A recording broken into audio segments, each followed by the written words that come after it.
by Scott Coleman on royal jewels. I'd like to acknowledge Philip Benwell, the League's national chairman. We have received an apology tonight from Senator the Honourable Erica Betts, who unfortunately is not able to be with us. And of course, Erica Betts is one of the League's deputy national chairman. Scott, who's going to be talking to us tonight, of course, is well known to those of you who are members of the League. Scott is a member of the League's National Council and is Secretary of the ACT and District Branch. Scott has delivered, of course, several papers to the League's national conferences. Scott has a deep and abiding interest in the monarchy and the arts.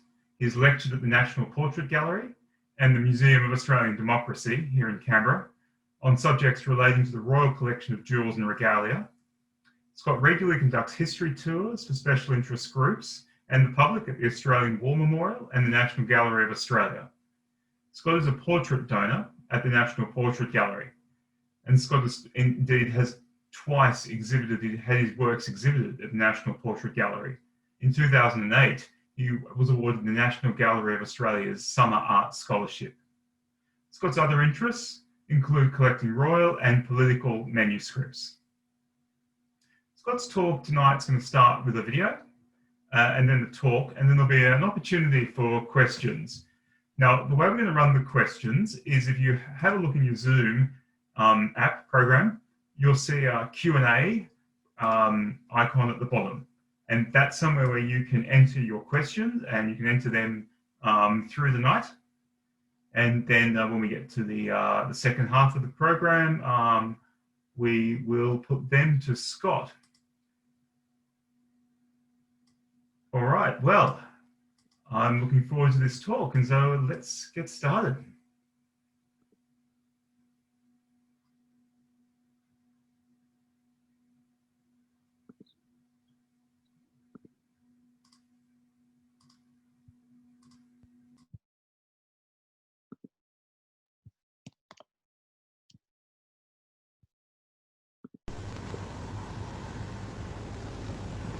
The Imperial State Crown. Anyone who's been to the Jewel House at the Tower of London will know there are several crowns to be seen there, but only two of them are actually used.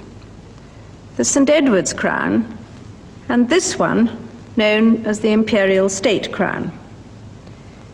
It's normally kept at the Tower, but I have it here at Buckingham Palace because I wore it this morning at the state opening of Parliament.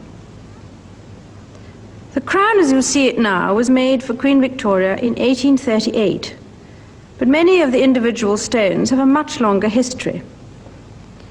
The oldest is probably this sapphire, which is said to have been worn as a ring by Edward the Confessor nearly 1,000 years ago.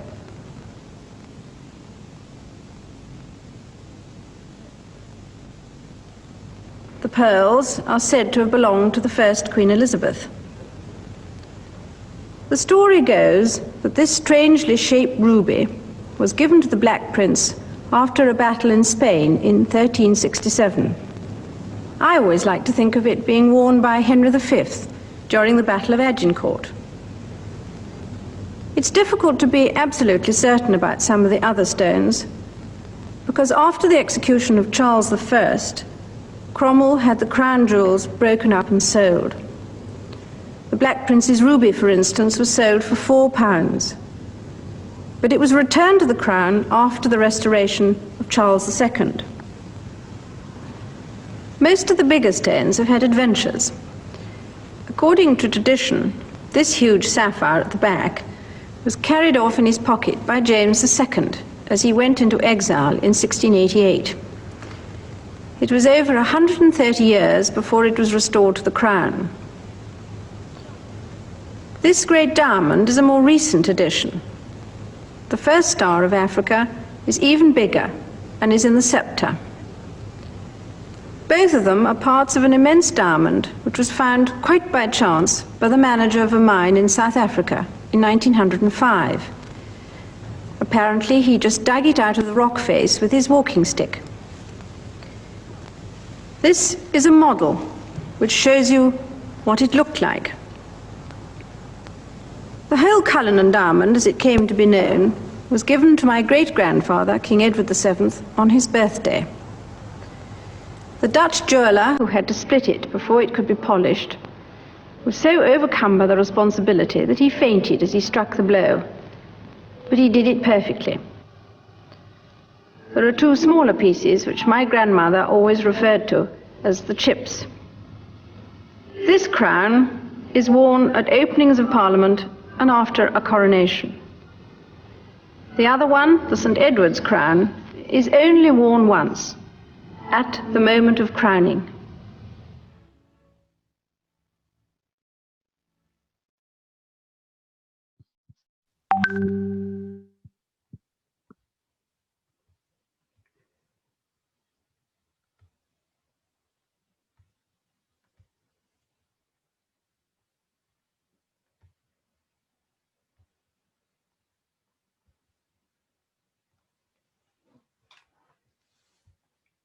Well, good evening, everyone, and welcome to The Jewels in the Crown, Silent Witnesses to History.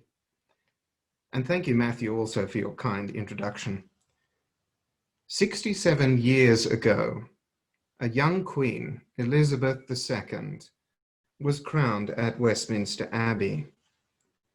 During the solemn and moving coronation service, Her Majesty was invested with items of regalia that are steeped in symbolism and laden with history, known collectively as the crown jewels. Few watching the ceremony that day may have realized that the essential elements of the service can be traced back to the crowning of King Edgar at Bath in 973. That 10th century liturgy, inspired by the Old Testament and drawn up by St. Dunstan, has provided the order and form of service for all subsequent coronations, of which the regalia is an essential part. This evening it will be my pleasure to introduce you to the crown jewels, their meaning and symbolism, the great figures who have shaped the regalia, and the extraordinary histories of individual gems set within the jewels. It is a collection like no other, not only in terms of the rarity, provenance, and historic importance of the jewels included within, but because the regalia is still used and adapted, rather than being consigned to a dusty shelf in a museum. The Queen actually has 3 distinct collections of jewels at her disposal. Historic heirlooms left to the Crown by Queen Victoria for the use of future queens, the Queen's personal jewellery, comprising pieces inherited by her, presented to her, or otherwise acquired during her lifetime, and the crown jewels, my subject tonight, which are kept and displayed at the Tower of London. Adornment as a visible sign of power is a language universally understood, one which translates across cultures, religions, and the ages. Rulers have understood for millennia the aura of majesty, prestige, and power, which precious gems and jewels create, from the pharaohs of Egypt and emperors of Byzantium to the monarchs of Renaissance Europe and the bishops of Rome. The modern crown jewels owe their form to King Edward the Confessor, the last Anglo-Saxon king of England, whose crown inspired that worn by almost every sovereign since the 13th century. His items of regalia were venerated as holy relics and were used by subsequent generations of rulers at their own coronations. Henry VIII understood better than any of his predecessors the aura of magnificence that jewels could create, and he collected and wore copious amounts of jewels. Likewise, his daughter, Elizabeth I, was a great gem collector who wore stupendous quantities of precious gems all over her costume. Her agents were sent abroad to locate and procure items for that collection, which were transformed into miniature works of art by goldsmiths on the continent and in England. The dispersal of her grand collection by the Stuarts remains one of the most tragic losses to befall the royal collection. but the Stuarts were soon dealt their own tragic blow. During the bitter Civil War, much of Charles I's property, portable wealth, was liquidated to fund military campaigns. And after the war was lost and he was beheaded in 1649, the royal regalia was dismantled, melted down, and sold at the orders of Cromwell during the interregnum, thus almost obliterating the ancient instruments of coronation. With the joyous restoration of his son Charles II to the throne in 1660, the crowns and all other instruments of coronation were faithfully remade by the royal goldsmith Sir Robert Vyner. Luckily, detailed records survived. These items have formed the nucleus of the regalia ever since, and have been embellished and modified for the succession of rulers who have followed, especially the extravagant King George IV. He had a passion for collecting not seen in England for over 2 centuries, and amongst his greatest obsessions were jewels and gems. He embellished a myriad of items with precious stones, and his imperial crown, which you can see resting on the table in his state portrait by Lawrence, was set with a staggering 12,000 diamonds, over 4 times the number of diamonds set in the modern imperial state crown. The exceptionally long reign of his niece, Victoria, coincided with an unparalleled expansion of the British Empire, from whose dominions flowed a steady stream of magnificent diamonds and other gems, most notably the fabled Koh-i-Noor diamond from India, whose provenance is marked by bloodshed, greed, and superstition. The crown jewels are a unique collection, not only because of their religious and cultural significance, but because they are still frequently used by Victoria's great-great-granddaughter Elizabeth II, the only living European monarch who has been crowned. On the morning of June 2nd, 1953, the Queen left Buckingham Palace in George III's gold state coach on her way to be crowned at Westminster Abbey. The event had taken over 14 months to plan, and millions of people lined the route of the procession. The coronation service has taken place at the Abbey for over 900 years and comprises 6 stages: the recognition, oath, anointing, investiture, enthronement, and homage. Each item of regalia serves a specific purpose and function, symbolizing the different aspects of the monarch's powers and the various virtues they swear to uphold. The objects themselves have histories so complex and varied, it would be impossible to dissect them all this evening. The most recognizable symbols of royal authority are the crowns, and there are no fewer than 9 crowns on display in the Jewel House at the Tower. However, only 6 of these are gem set, and only 3 have been used during the Queen's reign. The oldest is St. Edward's crown. Used solely for the moment of crowning and not worn again, the crown was made for Charles II as a replacement for the medieval version melted down by the parliamentarians, a relic which had been thought to date back to the 11th century royal saint, Edward the Confessor. It is made of solid gold and weighs a hefty 5 pounds. Remarkably, it wasn't until the early 20th century that the crown was permanently set with gems. From the 17th century onwards, gems were hired and temporarily mounted within it for each coronation, and prized out after, as neither the sovereign nor parliament could afford to buy the stones outright. 444 semi-precious stones are now set within it, the work ordered by the Queen's grandfather, George V, whom she affectionately called Grandpa England. The climax of the coronation comes when the sovereign is seated in King Edward's chair, St. Edward's crown is raised aloft and reverently placed upon their head. At the same moment, the peers put on their coronets, and the congregation cries with one voice, "God save the King," or Queen. Once the sovereign is crowned and enthroned and has received the homage of the peers and clergy, they exchange this crown for the imperial state crown. This, the most magnificent of all the crown jewels, was made in 1937, though its design dates back to Victoria. In this dazzling crown are set a myriad of the finest historic gems, which have been part of almost 1,000 years of royal events. They have been worn by Anglo-Saxon, Plantagenet, Tudor, Stuart, and Hanoverian rulers, and all those who have succeeded them until the present day. The most ancient of the gems is St. Edward's sapphire.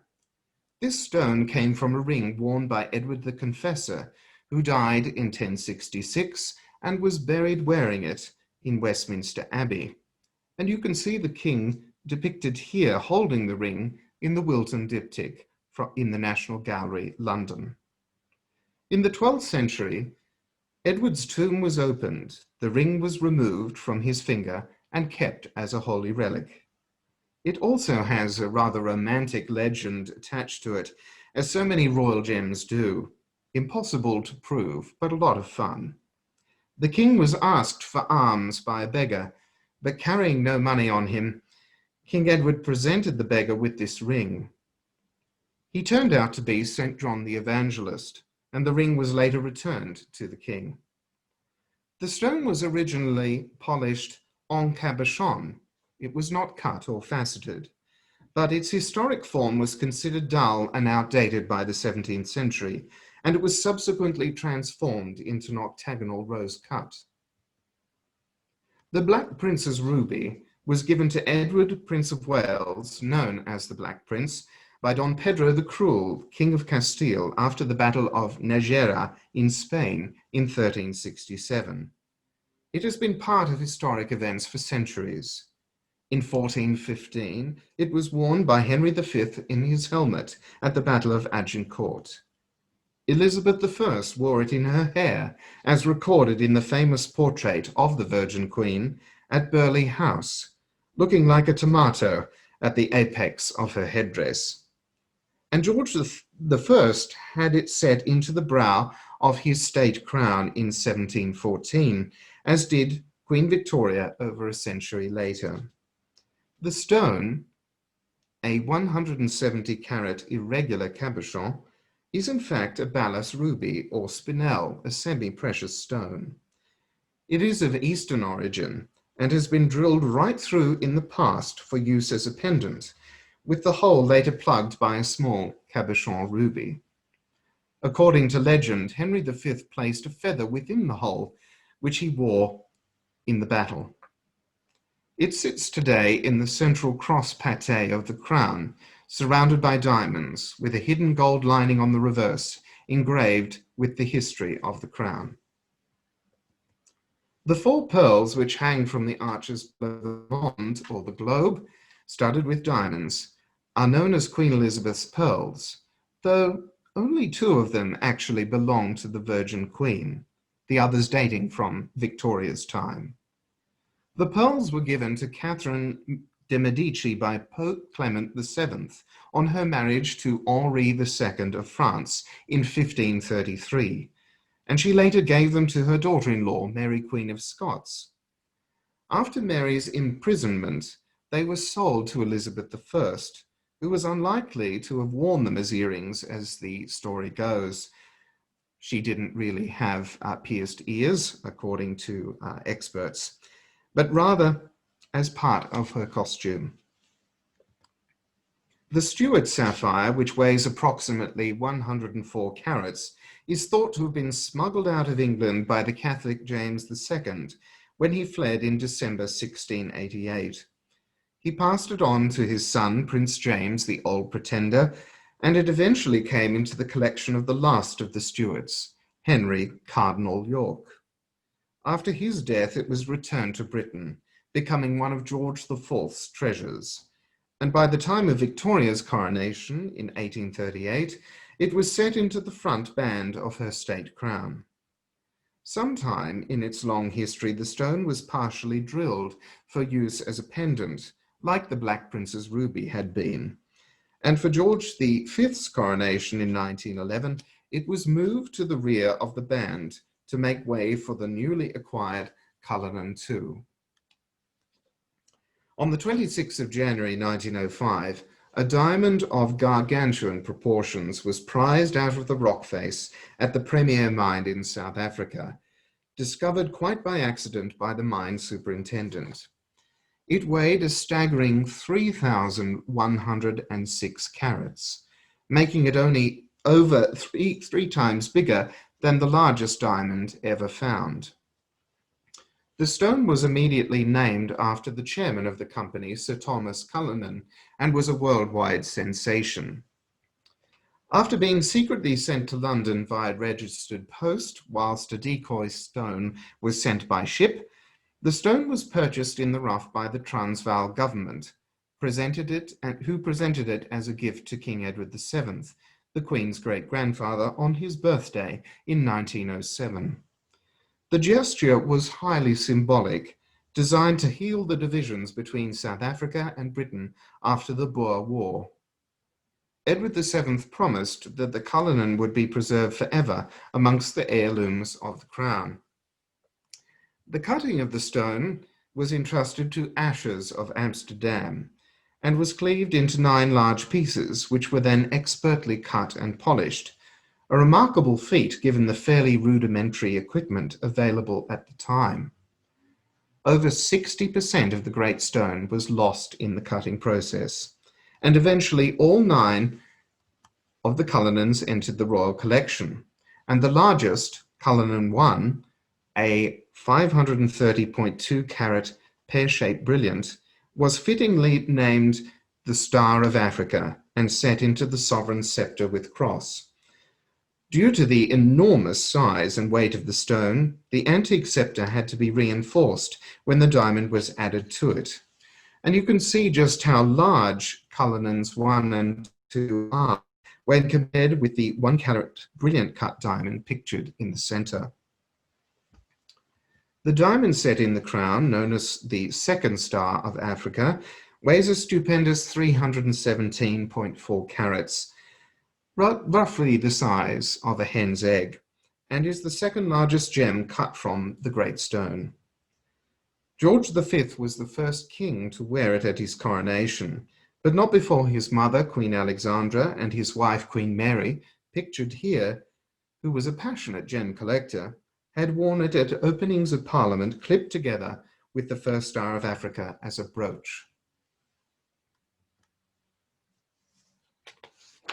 The 7 remaining Cullinan diamonds are a part of the Queen's personal jewellery collection and are set in 3 brooches, a necklace and a ring, including the brooch worn here by Her Majesty at a service of thanksgiving for her Diamond Jubilee at St. Paul's Cathedral.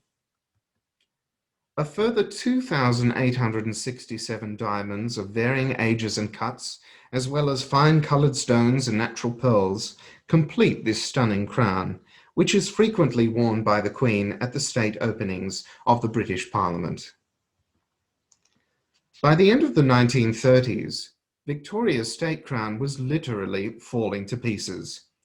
During the funeral procession of George V in 1936, the crown was placed on the late king's coffin, and in a moment of horror, the new king, Edward VIII, who was marching behind the cortege in procession, watched the cross with St. Edward's sapphire fall off and skip into the pavement. In his memoir, A King's Story, the Duke of Windsor wrote, "It seemed a strange thing to happen, and although not superstitious, I wondered whether it was a bad omen." Well, a bad omen it was. The king abandoned his country and empire to marry Wallis Simpson before the year was out. Luckily, a keen-eyed soldier scooped up the cross from the road, lest the oldest royal gem be lost forever.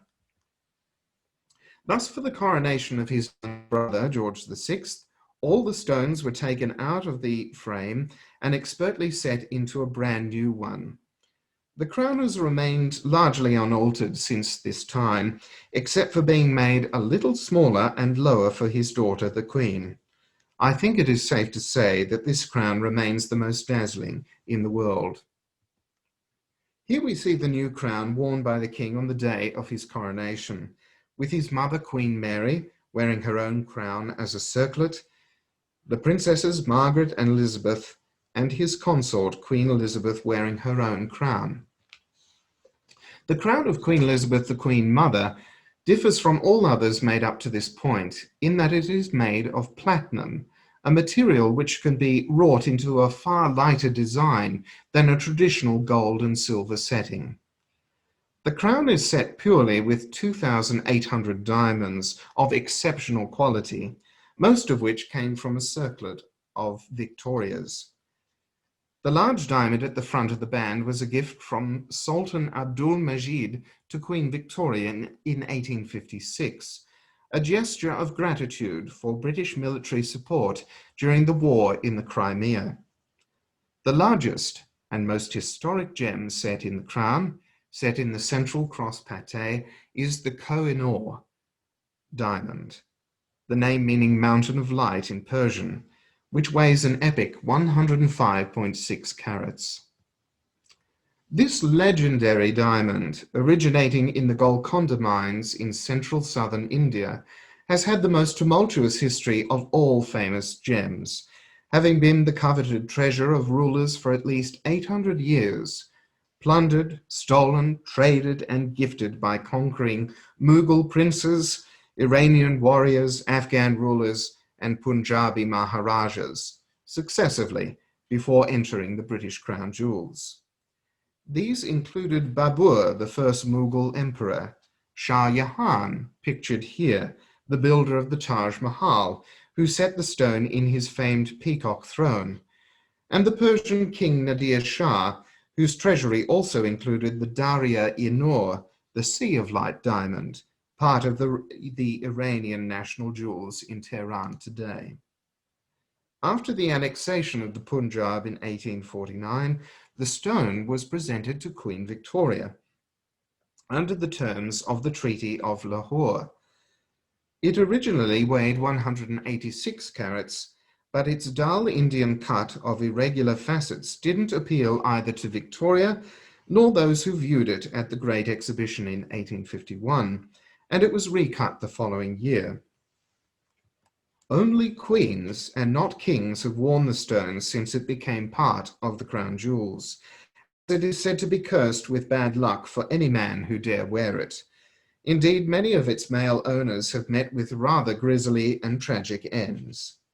Queens Alexandra, Mary, and Elizabeth all had it set in their crowns, pictured here at their coronations. The Queen Mother wore the crown for her daughter's coronation in 1953 as a circlet, with the arches, cross, and monde detached, and it was last removed from the Tower for her lying in state and funeral in 2002. In a broadcast to the Commonwealth on the night of the coronation of Queen Elizabeth II, Australia's Prime Minister Robert Menzies would reminisce, "Today, some of us have seen you crowned not for tyranny, but for service, not for power, but for duty, not for pomp and circumstance, but for friendly and understanding leadership of the great, brave, and enduring people.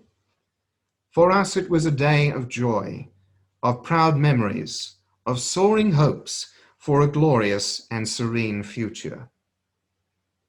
And how those hopes for the future have been realized under a monarchy as steadfast, unconquerable, and steeped in history as the great jewels themselves. For 1,000 years before, and hopefully in the centuries to come, may the jewels in the crown bear silent witness to many more reigns as happy and glorious as that of our Queen. Thank you.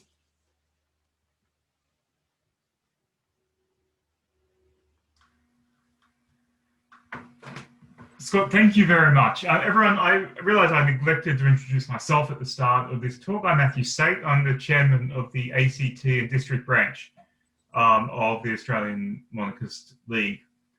Many of these webinars to date have been focused on matters of a political or world current events theme. But I think it's wonderful for us to be able to reflect on the more timeless elements that emphasize the stability and the grandeur and the glory of our monarchy. I think all monarchists, but really all Australians, should be aware of these jewels that are so essential to the very to the public face of our monarchy. So Scott, thank you very much for preparing that talk and for everything that you have taught us tonight about what are our crown jewels, the jewels of our monarchy. Now, as I said at the start, we've got lots of time left for questions and answers. So please, if you've got a question, use the Q&A feature at the bottom of your screen. While you're doing that, I'd like to start off. Of course, at the start of your talk, Scott, Her Majesty told us about some of the great history of these stones going back to before the Norman conquest. And you repeated many of that.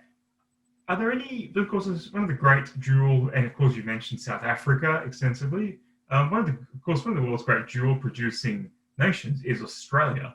Is there any Australian participation in the crown jewels or in the royal jewel collections more broadly? There are certainly Australian jewels, jewels which are linked to this country in the personal jewellery collection. Not in the crown jewels themselves, but those in the Queen's personal jewellery collection are far more frequently worn than the crown jewels, and the Queen certainly enjoys wearing several of them.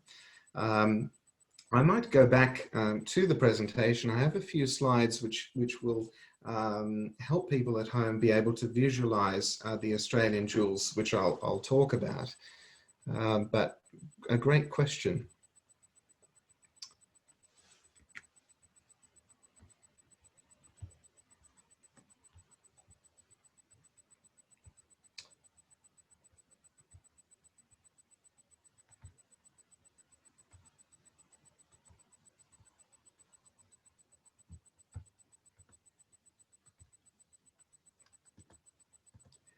This is one of the jewels which Her Majesty the Queen uses frequently. This is the Australian wattle brooch.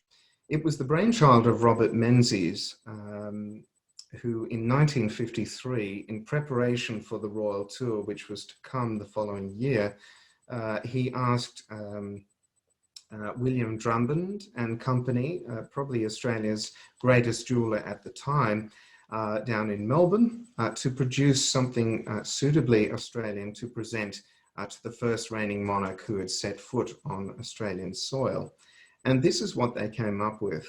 A young man, just 25 years old, named Ross Allen from Sydney, who was working for Drummond at the time, envisaged a brooch which would combine tea tree blooms together with golden wattle.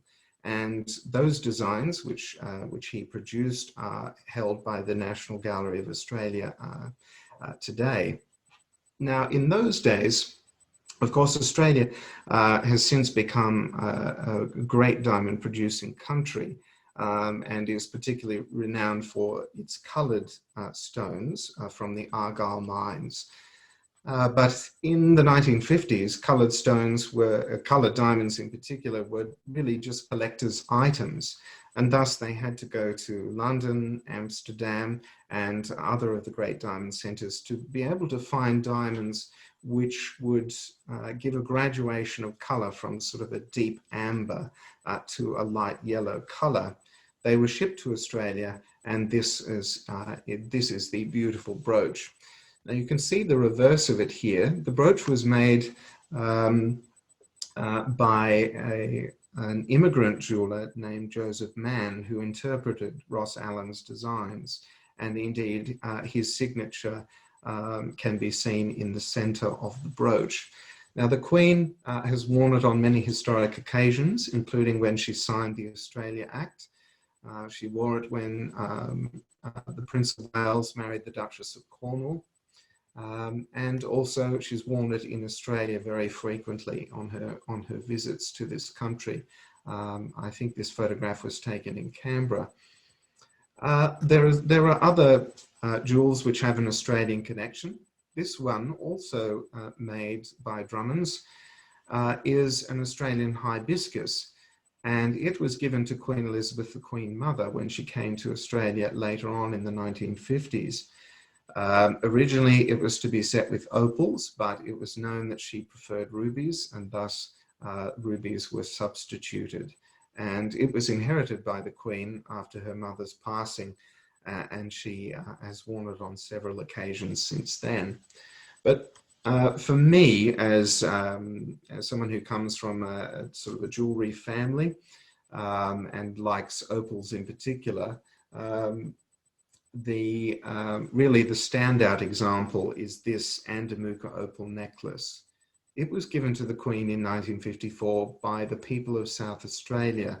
It was made by Wentz of Adelaide, and it is set with an opal which weighs an epic 203 carats. It's about 10 centimeters in length and 5 centimeters in diameter, and it's really a beautiful, beautiful jewel. And you can see the Queen wearing it here in Adelaide the night after it was presented. So those are just a few of the Australian jewels in Her Majesty's collection. And certainly they are very beautiful testament to the love that the people of this country have, not only for the Queen, but for our royal family. Absolutely. And we've had the suggestion come in that the League could suggest that an opal be added to St Edward's crown for the next coronation. Wouldn't that be a wonderful thing? Sorry, Scott? Wouldn't that be a marvelous, marvelous thing? Look, I think that's absolutely correct. Maybe that's something National Council could take on board and start to pursue through the proper diplomatic channels, either the federal government, which would be most appropriate, or perhaps the state governments. Mm. So were there any other questions? There are some other questions. I'm having a look. We've got a question about, in a sense, which I think is getting at, was exactly about the actual role of the coronation regalia. We've talked a lot in a sense about their jewels and their composition.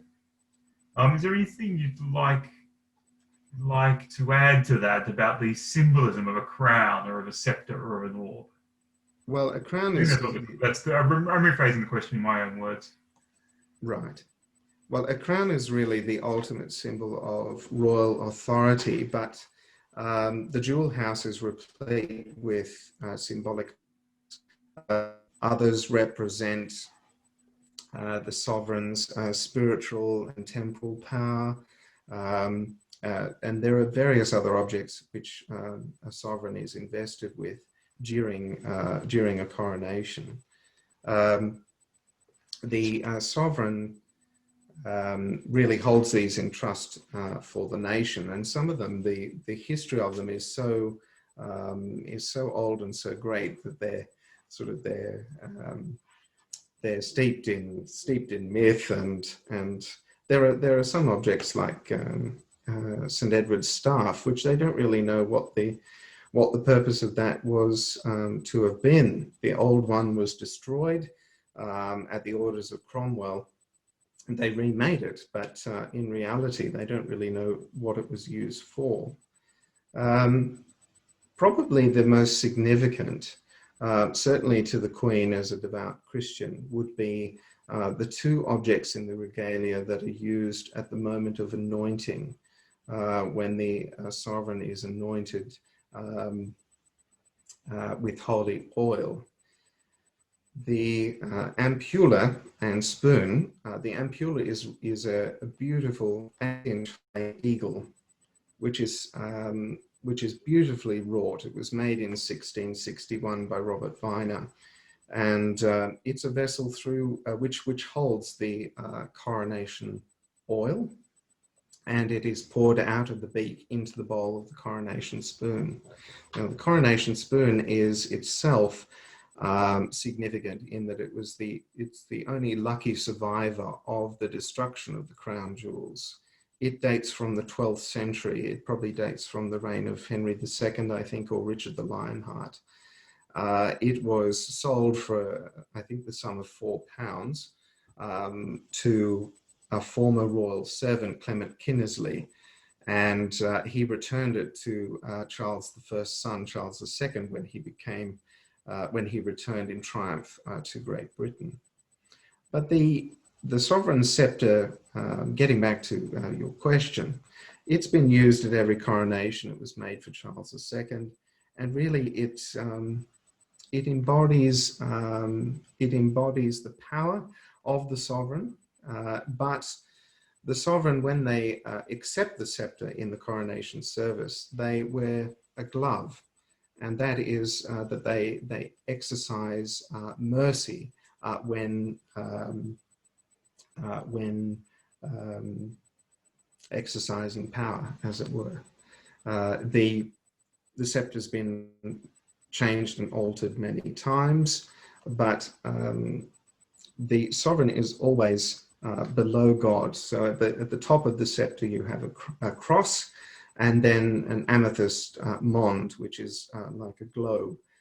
So really the only one in that medieval sense which is higher than the sovereign is God himself.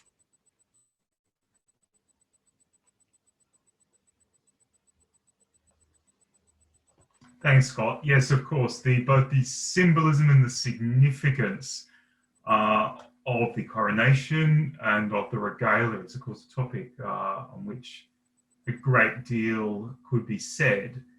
As everyone knows, of course, although the coronation is a matter required and to some extent regulated by law, it does not actually have a legal significance in the sense that the sovereign becomes sovereign and is sovereign before the event of the coronation.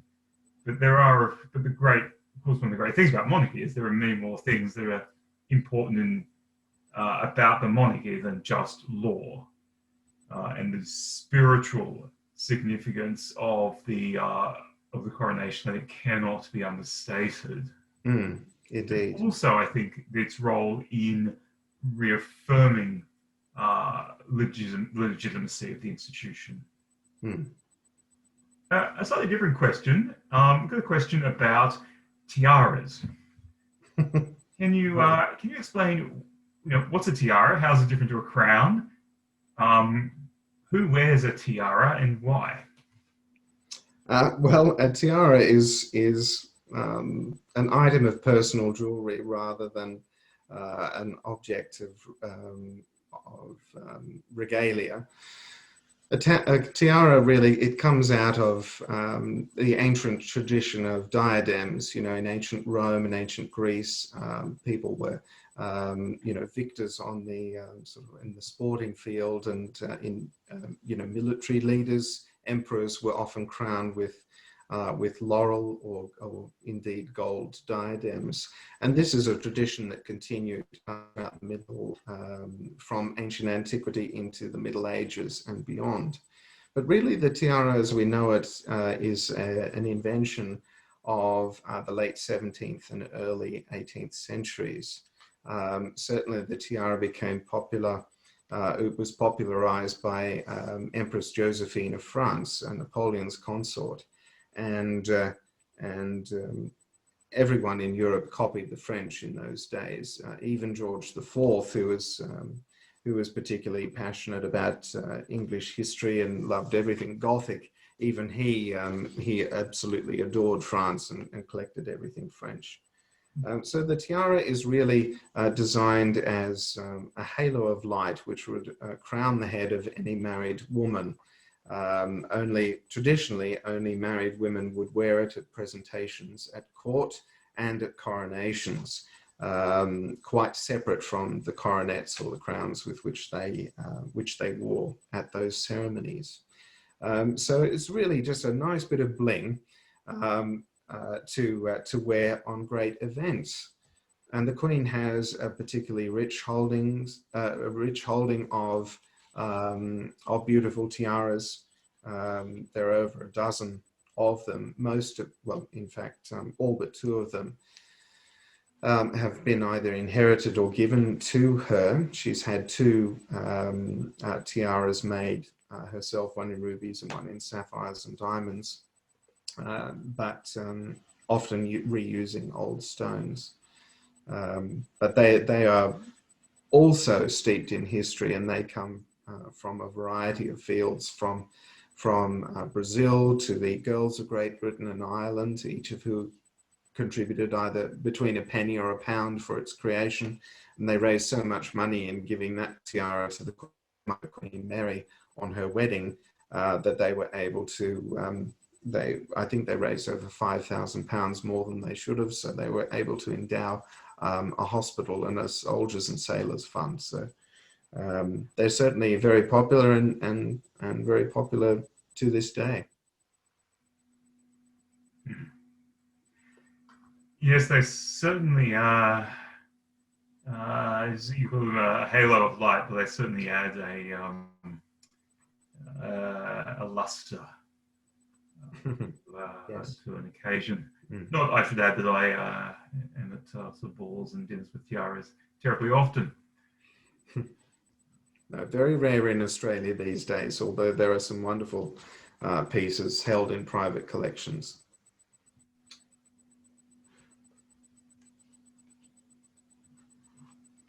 All right. Okay, I think that's gone through the questions. Look, once again, I'd just like to thank you, Scott, for all the work that you put in to that presentation and for illuminating us tonight on these important components of our national and of our national life. So once again, please accept our thanks. It's been my pleasure, and God save the Queen. Amen. So at this time, I'd just like to play a closing video.